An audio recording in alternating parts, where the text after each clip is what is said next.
الحمد لله نحمده ونستعينه ونستغفره ونؤمن به ونتوكل عليه ونثني عليك الخير وأشهد أن لا إله إلا الله وأن محمدا عبده ورسوله أما بعد فأعوذ بالله من الشيطان الرجيم بسم الله পিতা মাতার খেদমত করা এটা সন্তানের দায়িত্ব, এটা করতে হবে।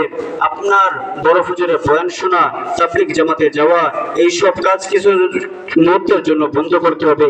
যদি আপনার পিতা মাতার যদি খেদমত করা লাগে তাহলে এইসব বাদ দিয়ে আপনার আগে পিতা মাতার খেদমত করতে হবে। এমন অবস্থায় আছে যে যদি আপনার পিতা মাতার খেদমতের প্রয়োজন তাহলে আপনার জামাতে ছাড়ারও হুকুম আছে। এক ব্যক্তি রাসূল সাল্লাল্লাহু আলাইহি ওয়াসাল্লামের দরবারে এসে বলছে, ইয়া রাসূলুল্লাহ, আমি জিহাদ করতে যাই, আমি শুনেছি জিহাদের অনেক ফজিলত। তখন নবী করিম সাল্লাল্লাহু আলাইহি ওয়াসাল্লাম বলতেছেন, আলাকা ওয়ালিদানি, তোমার কি পিতামাতা আছে? তখন সে বলতেছে, ক্বালা নাম ইয়া রাসূলুল্লাহ, আমার তো পিতামাতা আছে।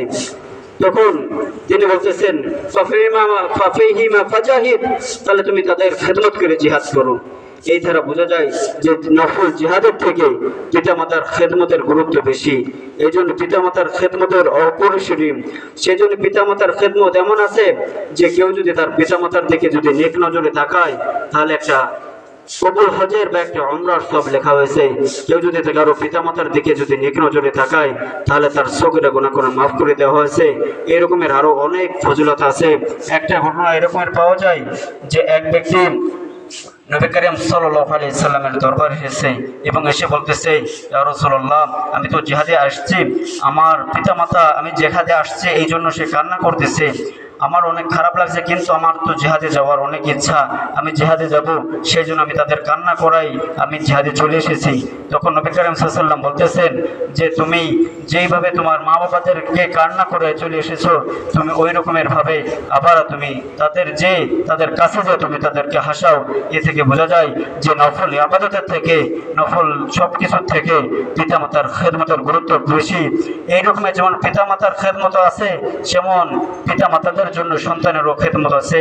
হযরত আলী রাদিয়াল্লাহু আনহু দরবারে এক ব্যক্তি এসেছে বলেছেন যে, এ খলিফা, আমার এই ছেলে আমার হক আদায় করে না, আমার কথা শুনে না। তখন ওই খলিফা বলতেছেন যে, এই ছেলে তোমার আব্বা যে নালিশ করতেছে এটা কি সত্য? তখন তিনি বলতেছেন যে, এ খলিফা, আমার একটা প্রশ্ন আছে। তখন বলতেছে, কি প্রশ্ন? তখন তিনি বলতেছেন যে, পিতামাতার শুধু কি সন্তানের জন্য কি শুধু পিতামাতার খেদমতের আছে?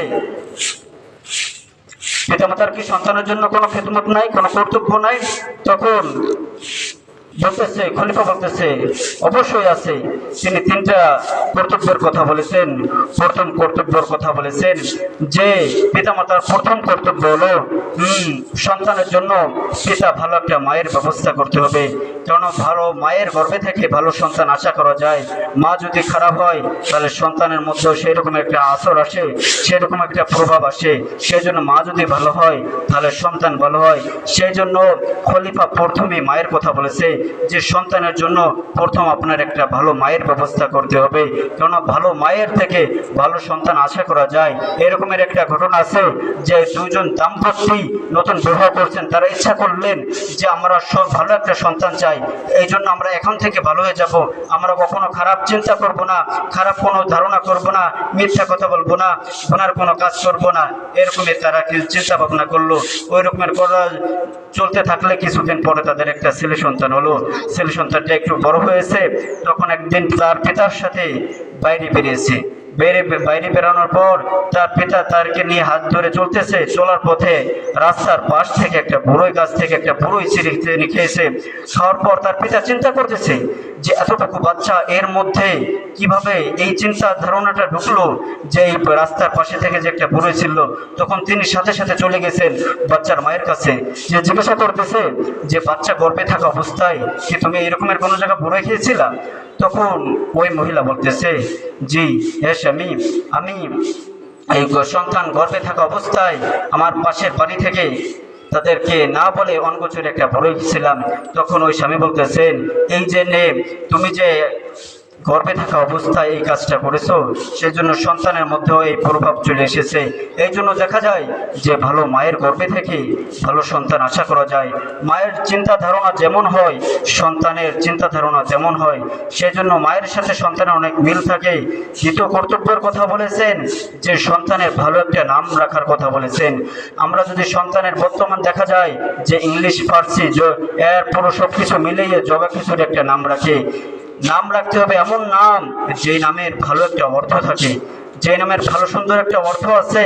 যেমন আগের কালে নাম রাখতো কি সুন্দর, আর এখনকার নাম রাখে জগা খিচুড়ি নাম, এইগুলো নাম রাখা যাবে না। খলিফা বলছেন যে সুন্দর একটা নাম রাখতে হবে। তারপর দ্বিতীয় কর্তব্যের কথা বলেছেন যে সন্তানকে ইলমে দ্বীন শিক্ষা করতে হবে। কমপক্ষে রাসূলুল্লাহ সাল্লাল্লাহু আলাইহি ওয়াসাল্লাম তো হাদিসে বলেছেন, তলাবুল ইলমি ফরিদাতুন আলা কুল্লি মুসলিম, ইলমে দ্বীন শিক্ষা করা প্রত্যেক মুসলমানের উপর ফরজ।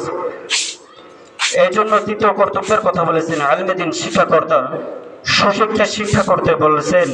তখন ওই ছেলেটা বলতেছেন, ইয়া রাসূলুল্লাহ, এই যে আপনি যে তিনটা কর্তব্যের কথা বলেছেন, এই তিনটা কর্তব্যের তো একটা কর্তব্য আমার পিতা আমাকে আদায় করে নাই। তখন রাসূলুল্লাহ সাল্লাল্লাহু আলাইহি ওয়াসাল্লাম বলতেছেন, তুমি তো নিজেই তোমার সন্তানের যে কর্তব্য ছিল, যে দায়িত্ব ছিল, তুমি তো সেটাই আদায় করো নাই। তুমি আদায় করো নাই বলেই তোমার সন্তান এখন তোমার কর্তব্য আদায় করতেছে না। তখন তাকে তিনি হুমকি দিয়ে, তিনি ঝাড়ি দিয়ে তাকে ওখান থেকে দূর করে নিয়েছেন। আমরা অনেক শুকরিয়া আদায় করি যে মহান রব্বুল আলামিন আমাদের অনেক ছেলেমেয়েদেরকে কোরআন শিক্ষা করার তৌফিক দিয়েছেন। অনেকেই এই যে মহিলাদের জন্য কি সুন্দর ব্যবস্থা করে দিয়েছেন। এই জন্য আমরা মহান রব্বুল আলামিনের দরবারে লাখ কোটি শুকরিয়া আদায় করি যে মহান রব্বুল আলামিন আমাদেরকে এই যে দিনের একটা মজমা, এই যে একটা বড় একটা মজমা, এই মজমাতে আসার এবং বসার তৌফিক দান করেছেন। এই জন্য আমরা সবাই জোরে সোরে একবার বলি আলহামদুলিল্লাহ। তালাবুল ইলমি ফরিদাতুন আলা কুল্লি মুসলিম, ইলমে দ্বীন শিক্ষা করা প্রত্যেক মুসলমানের উপর ফরজ। এটা শুধু মুরব্বীদের জন্য না, শুধু বাচ্চাদের জন্য না, পুরো জাতির জন্য এটা ফরজ। এটা শুধু যে আমার ছেলে আদায় করবে তা না, আমার মেয়ে আদায় করবে তা না, এটা আপনার নিজের আদায় করতে হবে। আপনি পিতা হয়েছেন, আপনারও তলবে আলেম শিক্ষা করতে হবে, আপনারও আলেম শিক্ষা করতে হবে। কেননা ওই হাসরের ময়দানে সবাই সবার নিজের আমল নামা নিয়ে ব্যস্ত থাকবে। ছেলে যখন বাবার কাছে যাবে যে বাবা দুনিয়াতে তো তুমি আমার বাবা ছিলে, এখন আমার একটা নেকি লাগবে, আমার একটা নেকি দাও, তখন পিতা বলবে যে আমি তো দুনিয়াতে কখনো বিবাহ করি নাই, আমার ছেলে হবে গঙ্গায়। ওই রকমের ভাবে একটা নেকির জন্য যখন মার কাছে যাবে তখন মা বলবে যে আমি তো দুনিয়াতে কখনো বিবাহ করি নাই, আমার ছেলে হবে কবে। এই রকমের ভাবে বিভিন্ন জনে একটা নেকির জন্য দৌড়াদৌড়ি করতে থাকবে, কিন্তু ওই নেকি আর পাওয়া যাবে না। সেজন্য ওই হাসরের ময়দানে কেউ কাউকে চিনবে না। সেই জন্য আমাদের ওই হাসরের ময়দানের জন্য প্রস্তুতি নিতে হবে। প্রস্তুতি নেওয়ার জন্য আমাদের প্রথমে কাজ করতে হবে যে ছেলে মেয়েদেরকে সঠিক পথে আনতে হবে, সাথে আমাদের নিজেদেরকেও ভালো হইতে হবে। আমরা যদি আমাদের নিজেদের যদি যে কর্তব্য ছিল এই কর্তব্যগুলো যদি আদায় করি, তাহলে আমাদের ছেলেমেয়েরা অটোমেটিকই ভালো হয়ে যাবে। তাদেরকে আমাদের আর উল্টো জ্ঞান দেওয়া লাগবে না, তারাই আমাদেরকে সঠিক বুঝ দিতে পারবে। সেজন্য আমরা যদি আমাদের ছেলেমেয়েদের যে কর্তব্য, যে দায়িত্ব, এইগুলো যদি আমরা পালন করি, তাহলে আমাদের ছেলেমেয়েরাও আমাদের কর্তব্য পালন করবে। আলহামদুলিল্লাহি রাব্বিল আলামিন।